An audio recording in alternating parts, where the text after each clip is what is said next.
percebo que eles têm realmente uma dificuldade, eles não entenderam muito conceitos. Eles viram fundação na faculdade, eles viram o cálculo, mas eles sabem calcular uma viga biapoiada, mas eles não sabem quando que eles usam uma viga biapoiada ou se a viga é contínua. Está no ar mais um episódio do Obras à Frente, o seu podcast cheio de visões sobre o ramo imobiliário, construção civil e arquitetura. Apresentação, Pedro Maranhão. Esse podcast é um oferecimento de Grupo Bela Luz, Calil Negócios Imobiliários, Casa Primore, Esquadrias de Alumínio e PVC, Premium Acabamentos e Atenta Engenharia. Muito bem, sejam todos muito bem-vindos, eu sou Pedro Maranhão e você está no podcast Obras à Frente, o seu podcast do mercado imobiliário, construção civil e arquitetura. Para você que está assistindo esse episódio pela primeira vez e ainda não é inscrito no canal, não deixe de se inscrever e ativar as notificações, que todas as quartas-feiras terá um novo episódio. Os episódios completos são postados tanto no YouTube quanto no Spotify, e os cortes são postados nas demais redes sociais. Basta nos procurar lá por Obras à Frente Podcast.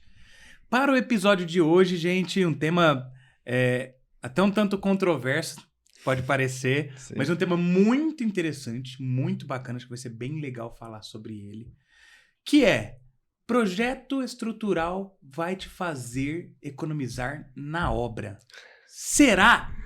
Bom, para falar sobre esse tema, Daniel Freitas, da Freitas Engenharia. Daniel, Tudo seja bem? muito bem-vindo. Muito obrigado. Queremos ver se você vai convencer a gente mesmo que fazer projeto estrutural vai fazer economizar na obra, afinal tem que te pagar. Não, com certeza economiza, tá? Com certeza. Você tem que ter um bom projeto, você tem que fazer. Não só a questão de consumo de materiais, mas a questão de fluidez da obra. A gente tem que ter aí um projeto bem feito, com boas soluções, e isso é essencial, né? Lógico, todo projeto começa com a necessidade, com a arquitetura, mas depois disso a gente tem que ter uma estrutura extremamente bem feita, sólida, mas ao mesmo tempo com consumo adequado de materiais. Isso é básico, tá?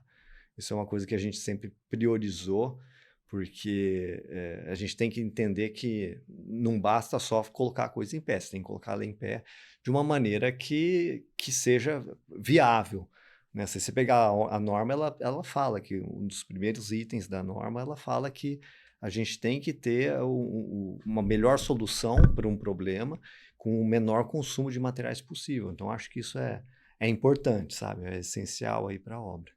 Tem que ser dessa forma. Não tem outro jeito. Sem dúvida, não, com certeza vai ser um bate-papo muito legal. Queria que você contasse um pouco da sua bagagem, da sua empresa aí, até como que tá a atuação de vocês, os planos aí, inicialmente, antes da gente entrar efetivamente Sim. no tema. Então, bom, vamos lá. Eu, quando formei, né, já fazem fazem 20 anos. Antes de formar, eu sempre fiquei dentro de obra, sempre tocava obra, toquei obra administrando, então isso me trouxe uma bagagem legal para a gente entender o funcionamento, a necessidade, lidar com as pessoas dentro de obra e saber as dificuldades que ela tem no dia a dia da obra, vamos dizer assim. Então, quando eu passei a elaborar projetos, inicialmente na mão, né, a gente calculava na mão, planilhas no Excel, enfim. Isso né, eu sabia a necessidade da obra, então eu comecei a desenvolver desenhos e uma sequência de projetos, enfim, de uma maneira que fluísse, que ficasse claro, né, para a obra. Mas isso foi essa experiência de obra que me ajudou muito nisso, né? Então, acho que isso foi bem importante. Eu acredito bastante, porque uma coisa é o jeito que o projeto sai, né? Sim. Outra coisa é entender de fato como que o pessoal vai conseguir executar aquilo na obra, né? Assim, na hora que você coloca os desenhos dentro da prancha, até a sequência de desenhos, eu acho que é importante, né? Você saber, por exemplo, a primeira prancha que eu vou usar na obra, na verdade, a primeira prancha é a prancha que eu vou executar primeiro na obra. A segunda prancha, normalmente, ela vai estar relacionada com essa primeira prancha. Então, você tem uma sequência. E tudo isso é muito importante, sabe? A gente tem que ter essa didática para a coisa ficar simples. projeto tem que ser simples de leitura, então às vezes você tem até notas redundantes, mas que deixam claro aquilo que você quer, como que você quer. Acho que isso é bem importante, a gente tem que ter isso sim. Entendi. Então, até para a gente trazer aqui para o público que é mais leigo, né? Sim. E está procurando como que ele faz para economizar na obra dele. sim. Para a gente já não ter rodeios, né? É possível mesmo, de fato, economizar no projeto estrutural? Então, eu não gosto muito desse termo economizar no projeto estrutural. O projeto estrutural ele é necessário, mas o projeto estrutural ele tem que ser bem feito, ele tem que ser bem elaborado, você tem que ter conceitos bem sólidos, você tem que saber aquilo que você está fazendo. Então, quando você tem a experiência, o know-how e a vivência, você consegue desenvolver algo diferente, algo que realmente atende à necessidade, sem medo daquilo que você está fazendo, sabe? Então, isso é muito importante, porque a gente sabe que no início, tenho que confessar, no início, às vezes, eu ficava com receio. Quando você tem receio, o que é a primeira coisa que você faz? Você aumenta a sua margem de segurança.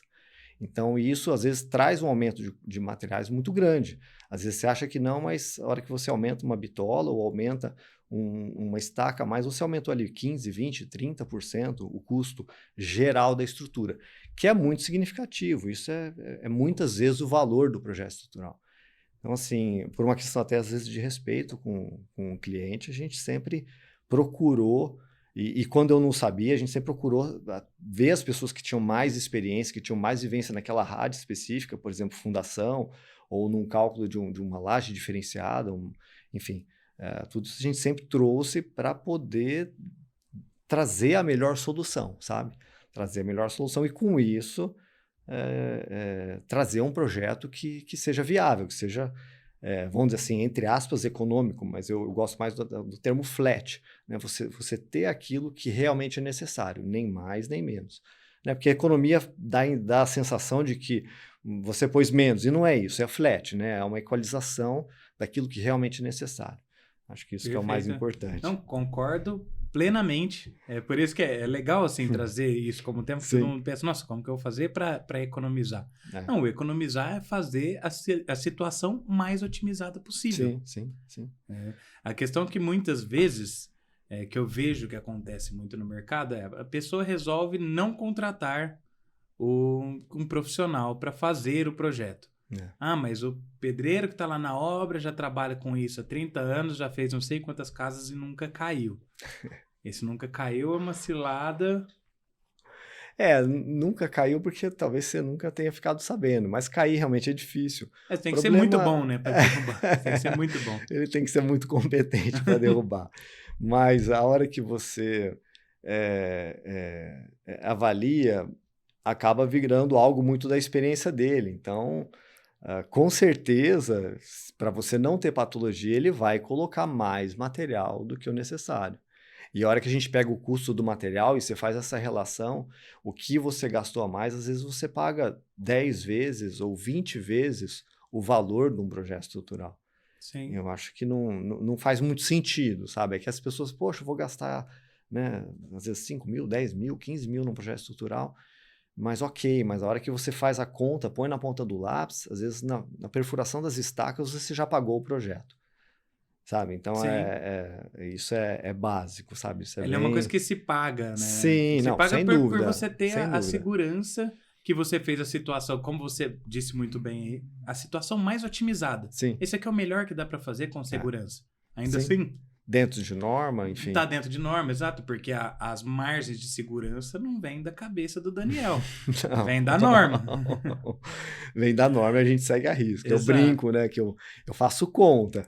Né? Meu negócio, se deu lá 4 barrinhas de 10 milímetros no pilar, eu vou colocar 4 barrinhas de 10 milímetros no pilar.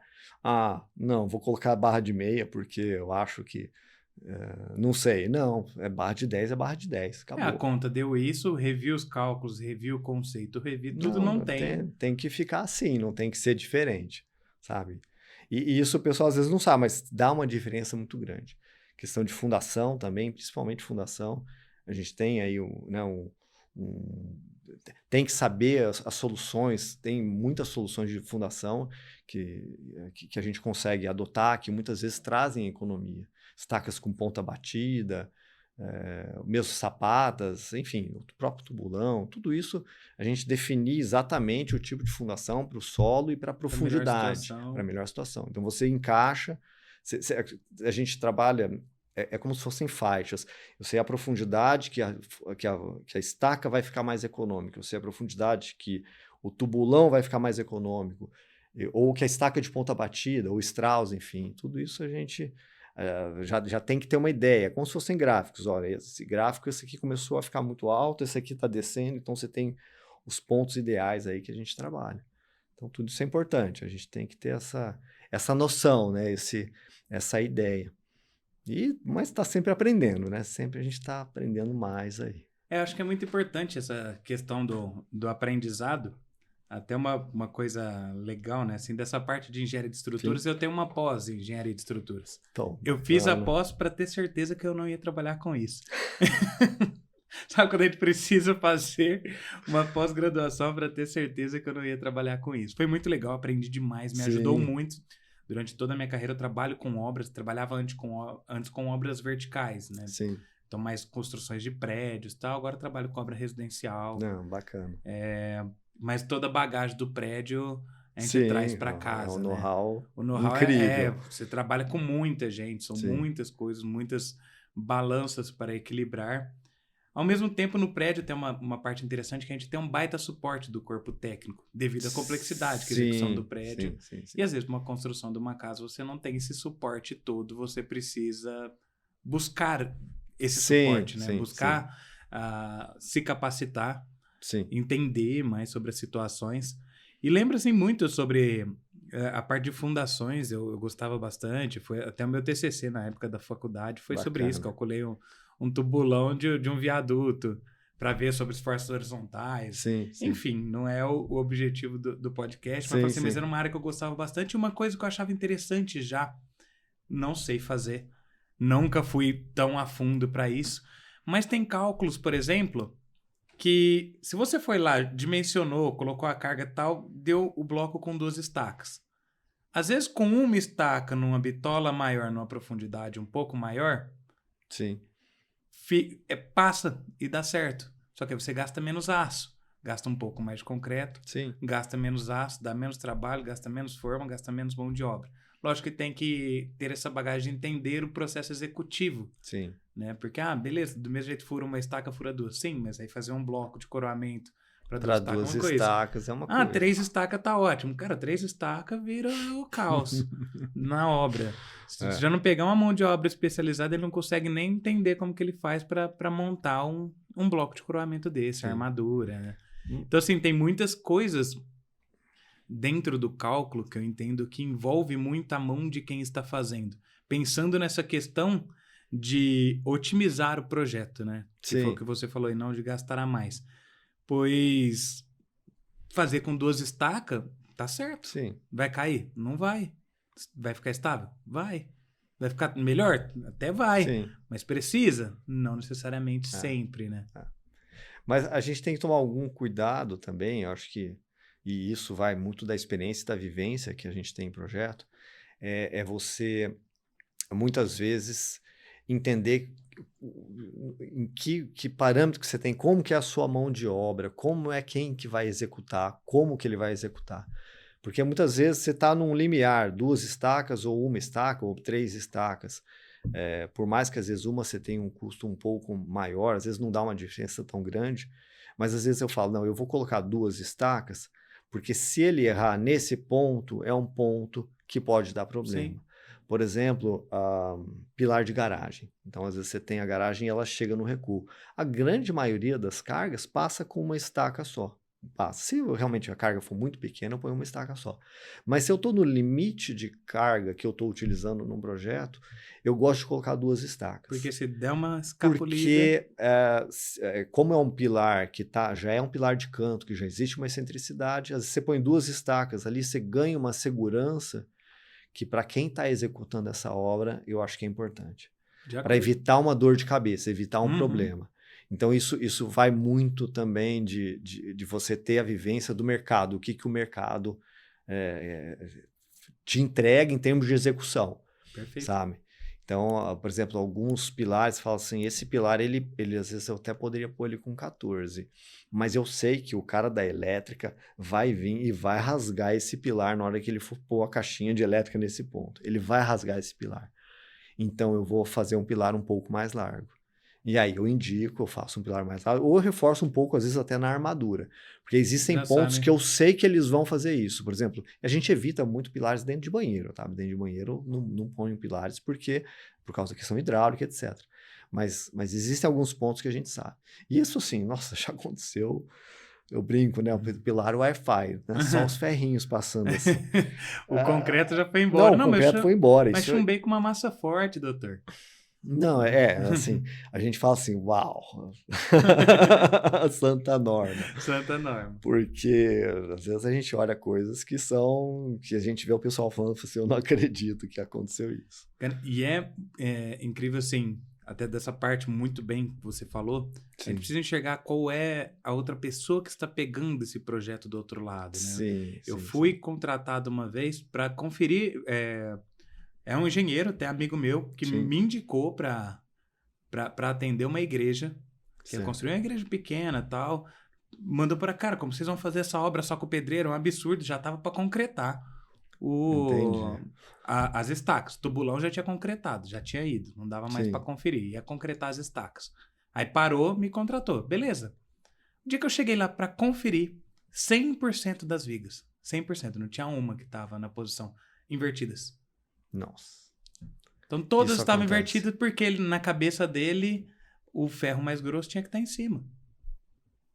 No balanço, sim. No balanço, sim, mas numa viga baldrame ali de apoiada, né? Basicamente.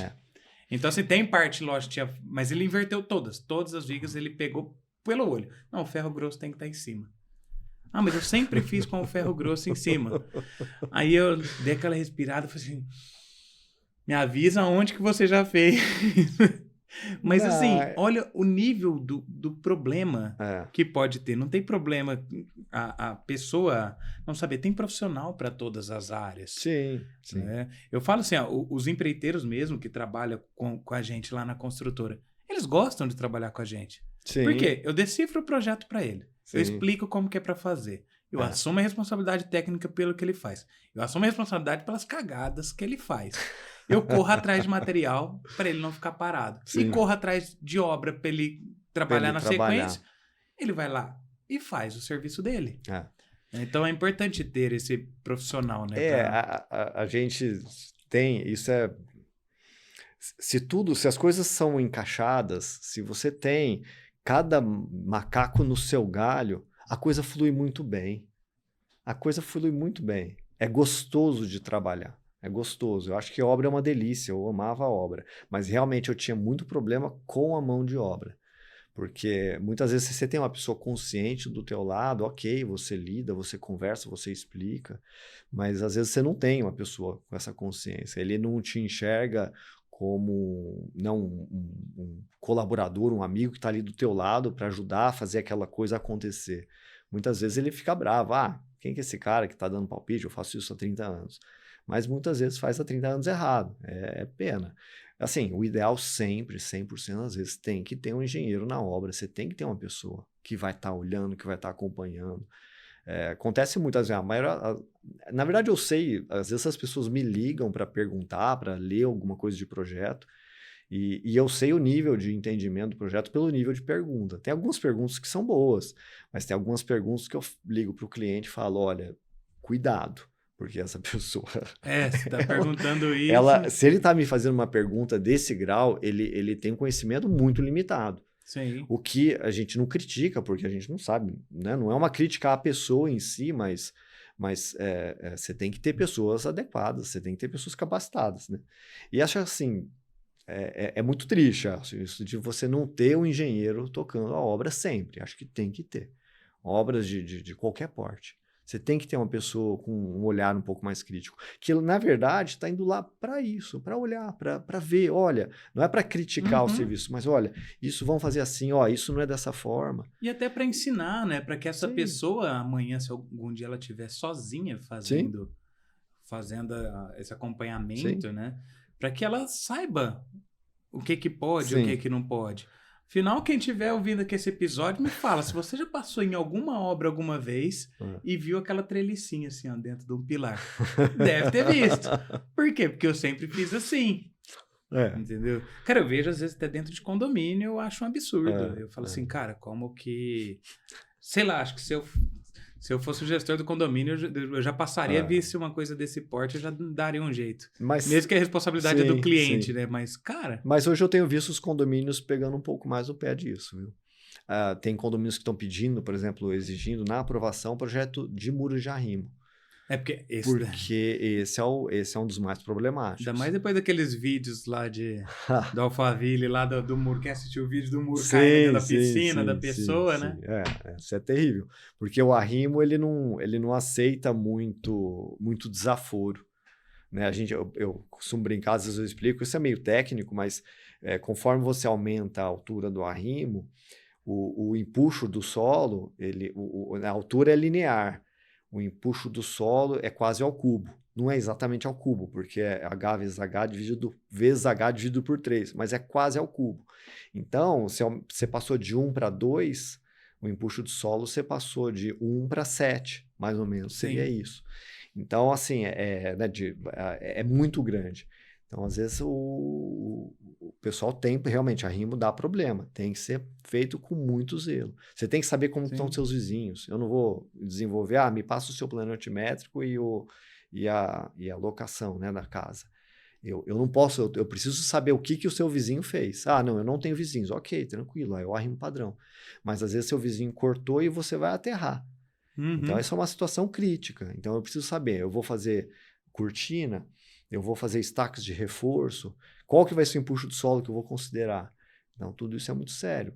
E em condomínios, né, que você tem limitação, por exemplo, a pessoa cortou 2 metros, eu vou aterrar 2, agora eu tenho um empuxo de solo de 4 metros. Você mudou o empuxo de solo. Quem que vai segurar isso? Eu ou ele? Eu vou contar com o que ele fez? Então, tudo isso tem que ser tem que ter muito cuidado, sabe? Tem que ter muito selo. Mas, perfeito. Sem contar a parte do dreno do muro de arrimo, né? Que acaba sendo negligenciado. Uma nuvem cinzenta aí, né? já ouvi falar desse Vira dreno. uma nuvem cinzenta ali, mas para que eu vou fazer isso? E aí o que foi calculado para segurar a terra virou uma barragem, né? Sim. Mas eu já calculo o arrimo considerando o solo saturado. Sim. Porque a gente sabe que não fazem dreno. E em algumas situações também não tem como, tá? Eu não tenho para onde sair esse dreno. Então, a gente tem que calcular o arrimo com solo saturado. Né? Não é só o peso do solo, né? A gente já considera. Sim. Então, evita problema, mas realmente fazer dreno, em alguns casos, realmente eu concordo que não dá, mas o ideal é que todo o projeto tivesse um dreno. Cara, eu tenho um cagaço de muro de arrimo. Demais. Eu faço o dreno, não tem pra onde jogar. Eu cavo umas brocas mais fundas, faço o dreno furadinho, cupidinho e tal, corro o pé do arrimo inteiro. É o ideal isso. E jogo pra um canto e põe a minha cabeça no travesseiro. É o ideal. Mas muitas vezes a pessoa não... Ele fala, Daniel, faz o projeto do arrimo e eu preciso conter esse solo.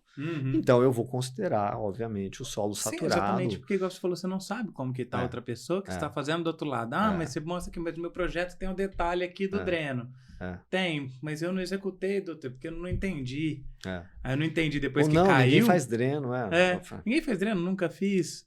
Depois que cai, né? Muro de arrimo é um negócio tenso mesmo. Mas essa questão da mão de obra... Até trazendo essa questão do muro de arrimo, exatamente por essa questão do dreno ser uma zona cinzenta. Igual eu falei, como eu trabalhei com prédio, cara, prédio, as cargas são outras. Um muro de arrimo não é um muro de arrimo de 2 metros. Né? Às vezes a cortina de destaque você tem que fazer para 3 subsolos. A conversa muda completamente, né? Com a maneira como você tem que executar. Então, lógico que aí tem algumas exigências muito rígidas, né? Tem que seguir a norma à risca. nesses casos. Eu acho que em todos os casos deveria ser, Sim. mas nesses casos principalmente. Se não seguir a norma à risca, aí você está colocando, né, um risco sobre as suas costas. Porque você segue a norma, aí o risco está sobre a norma.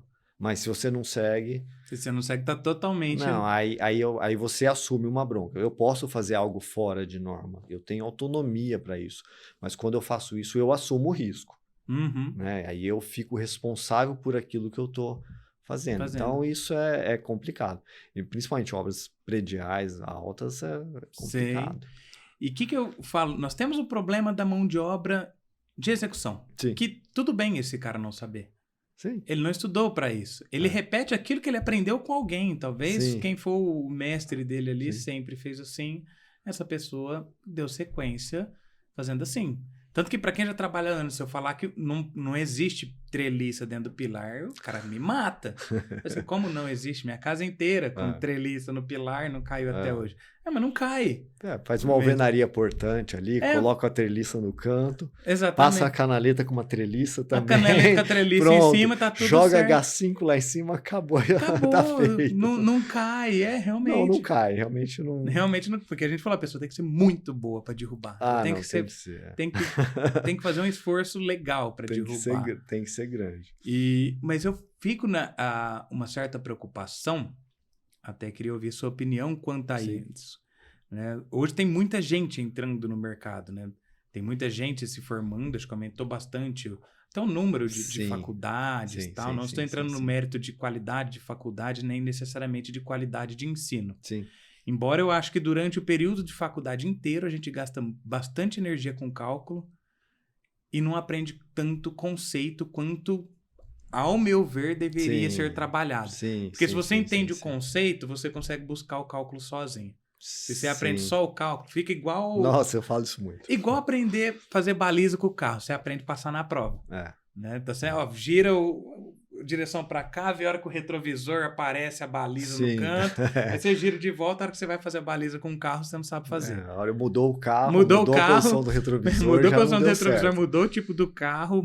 Mudou a situação, você já não sabe mais o conceito, né? Exatamente. Então, acho que falta um pouco de trabalho de conceito e tal, mas tem muita gente entrando na profissão. Todo mundo precisa trabalhar. Sim. Estou percebendo também uma grande dificuldade de achar pessoas que estão dispostas a fazer... Como é que eu posso dizer? Lógico que isso aqui é um pouco natural até para a minha geração também, né? Embora eu tenha 34 anos hoje, né? Não sei quando que a pessoa está assistindo esse episódio. Em 2024 eu tenho 34 anos. Mas para mim sempre foi claro que primeiro a gente rala para depois a gente poder usufruir. Sim, né? Sim, então tem o momento que você batalha bastante ali, que é muito de aprendizado. Sim. Hoje eu não vejo, tipo, a dificuldade que está sendo para arrumar um estagiário está sendo enorme. É difícil. Entendeu? E não é porque está todo mundo trabalhando na área. Se tivesse, tá todo mundo estagiando, mas aumentou a quantidade de faculdade. Tem tanta gente trabalhando que está com o estagiário ocupado. Entendeu? Eu abri opções, para você ter ideia, para contratar estagiário no primeiro ano da faculdade. Porque não tem problema. Vai trabalhar com obra, dá tempo de ensinar, ir pegando o jeito, pelo menos não tá com vícios e tal. Não tem interesse. Isso é um problema um pouco, acho que, dessa geração, que realmente é um mérito complicado de entrar, não é tanto foco. Mas é aquilo que você falou, assim, eu sempre aprendi que, eu acho que assim, a gente primeiro tem que aprender, sabe? A gente entra no mercado de trabalho, principalmente nos primeiros anos, é para aprender. Não interessa se você está ganhando bem ou se você está ganhando mal, você tem que aprender. Então, acho que isso é essencial, né? A gente buscar o conhecimento, buscar entender, buscar conceitos. E isso eu sinto falta, é difícil.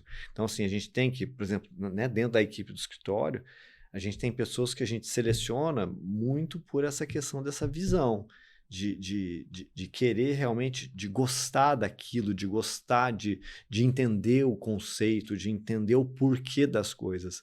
Porque é muito fácil eu falar assim, né? Eu pego um desenhista, que normalmente eu gosto de pessoas que né, engenheiros mesmo, não vou contratar desenhista, eu quero um engenheiro, porque eu quero ensinar ele. Para mim é um prazer ensinar. Também eu gosto. Então, assim, olha, eu faço assim por causa disso. Olha, essa é a minha experiência de obra, nisso. Então, assim, aí eu vou explicando o porquê das coisas, o porquê que a gente faz daquela forma. Então, e eu sinto uma deficiência muito grande nessa geração, né? Normalmente, o pessoal que trabalha comigo tem, né, um pouco menor que sua faixa etária, em torno de 25 a 30 anos. Mas eu percebo que eles têm realmente uma dificuldade, eles não entenderam muito conceitos. Eles viram fundação na faculdade, eles viram o cálculo, mas eles sabem calcular uma viga biapoiada, mas eles não sabem quando que eles usam uma viga biapoiada ou se a viga é contínua. Eles não entendem o que é articular um ponto para eu fazer a estrutura trabalhar do jeito que eu quero por causa de um motivo específico. Cada projeto tem o seu motivo.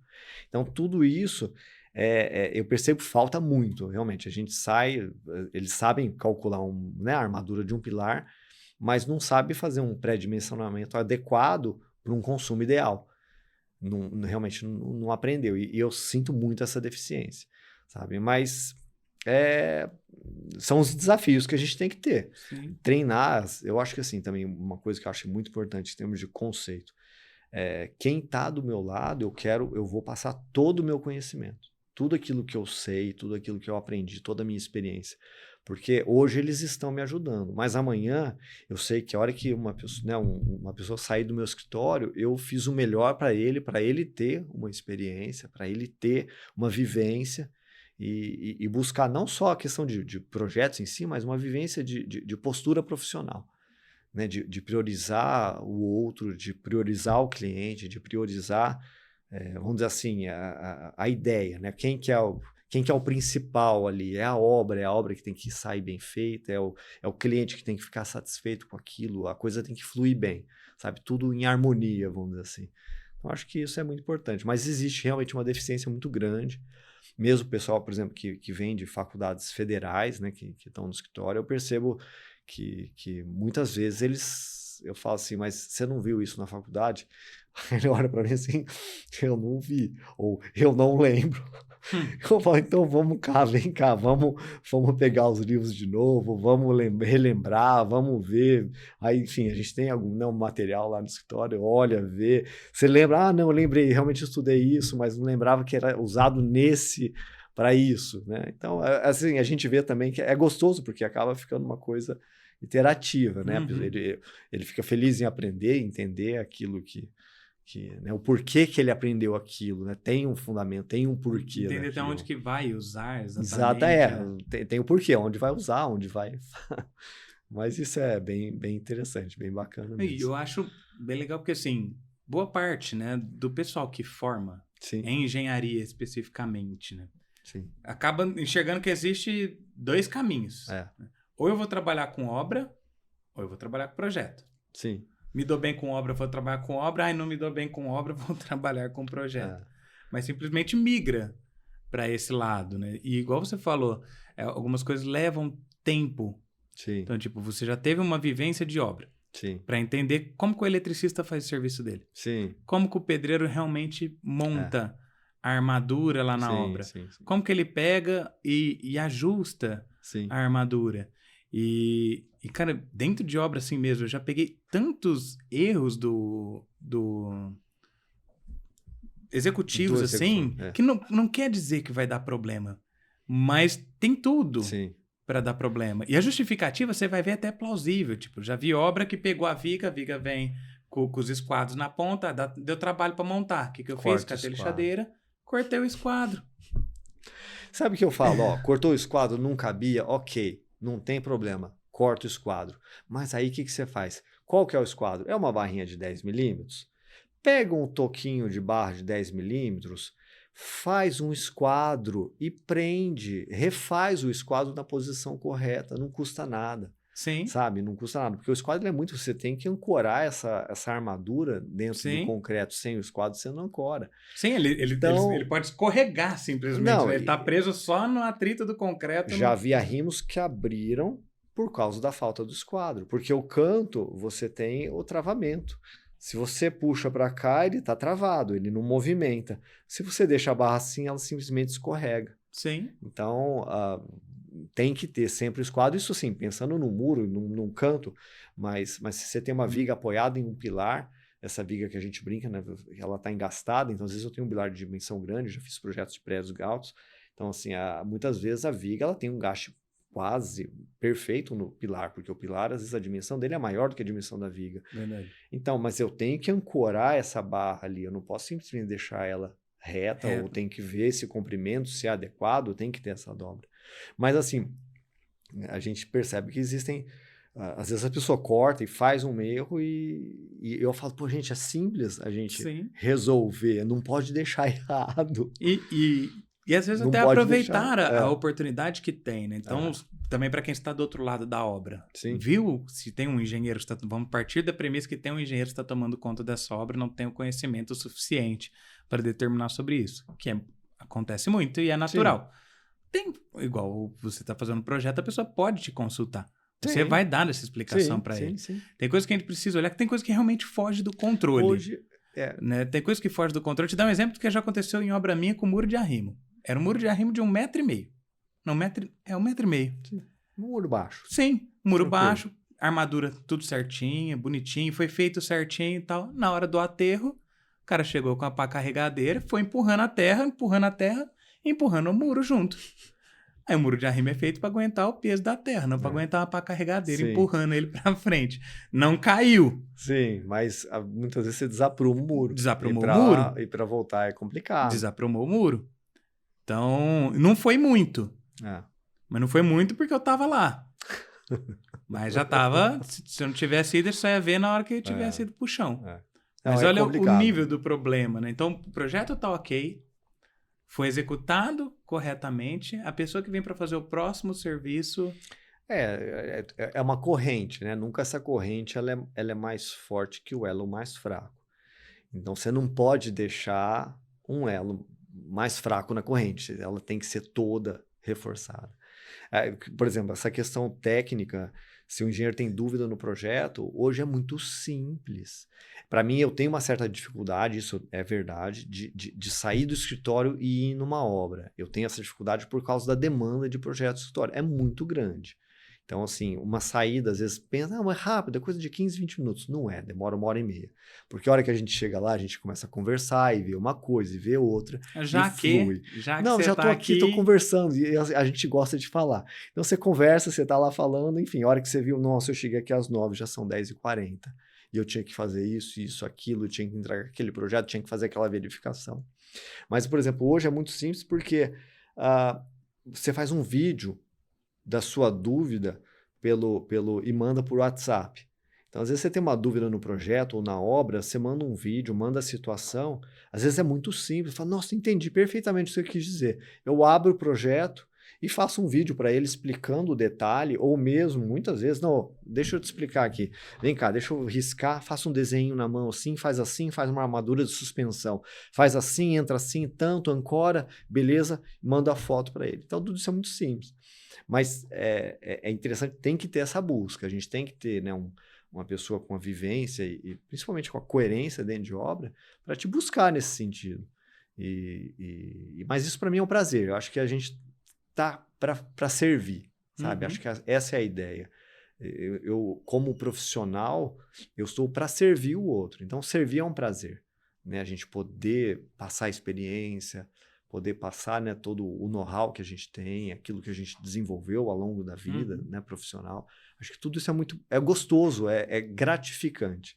Então, mas as pessoas têm que vir até você. Sim, tem que então, querer. Tem que querer. Mas eu acho que você foi muito bem nessa questão do servir, a gente fala bastante sobre isso, até em alguns outros episódios, que a gente fala que dentro da faculdade, a gente sai de lá capacitado. Aliás, habilitado. Sim, desculpa. habilitado. E não capacitado. Não.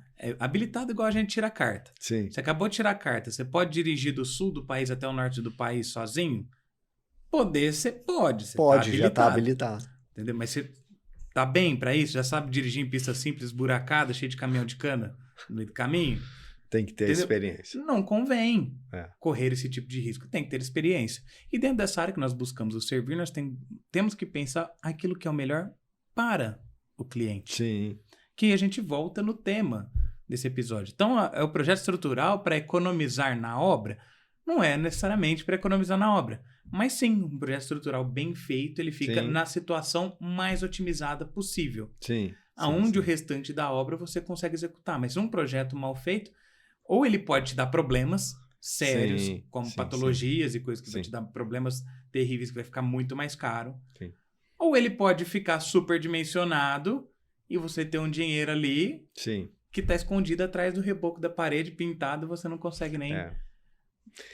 Assim, eu tenho situações no escritório que até um pouco, vamos dizer assim, um pouco chato de dizer, mas chegam muitos projetos, mas muitos, toda semana. Projetos para eu avaliar, consumo de materiais. Porque todos os meus projetos eu faço um levantamento de índices. Então, índice de consumo de aço, consumo de forma, consumo de concreto, basicamente. Perfeito. Então, por exemplo, eu bato um olho numa casa e eu falo, essa casa vai gastar tantos quilos de aço, tantos metros cúbicos de concreto, forma mais ou menos, mas porque forma eu não me atento tanto, mas é mais consumo de aço e concreto, mas forma também eu tenho uma ideia. Do projeto. Sim. Então, eu já sei. Então, muitas vezes chegam projetos e eu falo, nossa, essa pessoa está gastando uma casa, por exemplo, de 400 metros quadrados. Ele está gastando 150, 180, 120 mil reais a mais na estrutura, de maneira desnecessária. Vai inviabilizar a construção? Muitas vezes não. Você está falando uma casa de 1,5 milhão, 2 milhões, 1,2 milhão, não inviabiliza. Mas, poxa, é um carro. É um carro novo. Né? Não pode ser um carro de luxo, mas é um carro novo, que a pessoa muitas vezes está gastando ali de maneira desnecessária. Então, isso acontece muito, assim, muito. Então, a gente tem que ter um cálculo coerente, mas sem realmente o exagero, que isso acontece muito. Isso é padrão, sabe? O padrão é gastar muito. E o não contratar um profissional, certeza que você tem que dificilmente você chega no equilíbrio, né? Você tem muito mais chance de fazer a menos ou a mais, né? O equilíbrio... É difícil. Normalmente, você sempre vai gastar a mais. Como? Meu pedreiro sabe resolver. Ele vai saber, mas ele vai gastar mais. Ele vai colocar mais. Né? Se você pegar, às vezes, uma pessoa que não tem uma vivência de obra, que não tem uma experiência, que já não trabalhou, né, com aquilo. Porque hoje é muito fácil o software. É uma pena, mas você consegue com muita facilidade um software pirata, você baixa na internet e faz cálculo estrutural. E aí eu falo assim, não, você não faz cálculo estrutural. Você joga lá, pega o software, gospe para você. Você joga dados dentro de um software, ele te responde, você não sabe ler, não sabe interpretar e muitas vezes entrega algo que não é nem execuível. Por exemplo, pilares com 40 barras de 10 milímetros. Eu já vi. Sim. Eu já vi. Então, assim, pilares de dimensões, eu falei assim, aonde você não tem espaço para caber o concreto. Eu falo assim, eu começo a rir, né? Eu brinco com o pessoal do escritório, tem que pegar um peão e bater nele. Viga numa residência com 6 barras de 25 no positivo. Falei, também, rapaz, já vi também. 6 barras de 25. Não que a gente não tenha uma taxa de armadura dessa, sim, mas... pelo que era a estrutura, só de bater o olho, e até pela inércia que tinha a própria viga, o tamanho da própria viga, não faz tanto sentido. Não, isso para um vão de 15 metros, talvez você use uma taxa dessa. Pode ser, né? Mas isso assim, a gente tem que ter muito essa questão de responsabilidade. Isso é uma coisa que eu sempre priorizei, sabe? Por exemplo, eu tinha uma dúvida em alguma coisa de fundação, eu procurava meus professores, né, da graduação, da pós-graduação, tô com dúvida nisso, qual que é a melhor solução? E se a gente fizer assim, fizer assado? Então aí a gente vai ganhando esse know-how, esse aprendizado e a certeza de entregar o melhor projeto. Por exemplo, projetos de prédios altos, eu faço o projeto de prédios, mas depois eu crio as formas, levo para São Carlos, para os meus ex-professores, a gente lança o projeto no programa deles, calcula, compara resultados. Então, com isso, isso aqui ficou legal. Programas distintos, mas exatamente as mesmas formas. Então, isso é muito legal. Você começa a comparar taxa de aço, taxa de concreto, espessura média do prédio. Tudo isso traz uma segurança, que acho que é a palavra-chave aqui, pro cálculo gigantesca. Com isso, a economia é gigantesca, é muito grande mesmo. Então, isso é muito bacana. Sabe? Hoje, obras residenciais, eu não faço mais isso, porque, graças a Deus, a gente já tem bastante vivência. Bastante tempo, bastante mas, por exemplo, prédios altos, que a norma, inclusive, pede, na verdade, teoricamente, toda a estrutura deveria ter uma validação. Ela deveria ser auditada, todo o projeto estrutural. Para obras residenciais, isso é inviável. Mas, por exemplo, para obras prediais, isso é interessante. Então, eu já entrego o meu projeto com essa auditoria, vamos dizer assim. Então, eu já verifiquei ele, se ele está coerente, se ele está correto, se eu não esqueci de nada, enfim, ninguém é perfeito. Né? A gente pode estar suscetível a falível, né? Então, tudo isso a gente já faz para quê? Para realmente entregar o melhor, sempre o ideal. E para quem está pensando em servir, está sempre olhando aquilo que é melhor para o cliente, né? Muito bom, muito Maravilha. Bom. Olha, temos um episódio, foi bem legal, gente. Achei que foi bem legal o conceito, né? Sim. Porque realmente, vamos economizar na obra com projeto estrutural. Não, vamos fazer um projeto bem feito. Muito bom para quem está entrando na profissão para entender. Sim. Como você falou, foi muito bem. Buscar aquilo que é o melhor, né? Para o cliente. E ir atrás de quem já sabe. O sucesso, gente, ele deixa pistas. Sim. O sucesso deixa pistas. Então vai atrás de quem já sabe, né? Sim. Eu até sempre falo que uma frase é melhor você ter 20% da pizza do que 100% da azeitona. Então dividir é multiplicar, gente. Busca quem sabe mais que você. Se o Daniel faz isso com projetos que estão, às vezes, além da abrangência que geralmente ele trabalha, por que você, pequeno gafanhoto que está entrando na profissão agora, não vai fazer, né? Tá certo. Mas muito legal, Dani. Como faz o pessoal te encontrar aí nas redes sociais? Daniel Freitas Estrutural. Bem simples. Ótimo. Daniel Freitas Estrutural, tá no Instagram. Mas enfim, é bem tranquilo mesmo. Google, Daniel Freitas Engenharia de Estruturas. Tá bem tranquilo. Perfeito. Muito obrigado por disponibilizar o seu tempo aí, compartilhar um pouco de conhecimento. Foi um baita bate-papo, gostei muito do episódio. Bacana, foi um prazer. Espero te ver aqui mais vezes. Se Deus quiser. Isso aí, pessoal. Procura lá o Dani nas redes sociais. Ele tem um trabalho bem bacana aqui na cidade de Ribeirão Preto. Tá? Tenho certeza que vocês vão gostar. Então, até a próxima quarta-feira e tchau!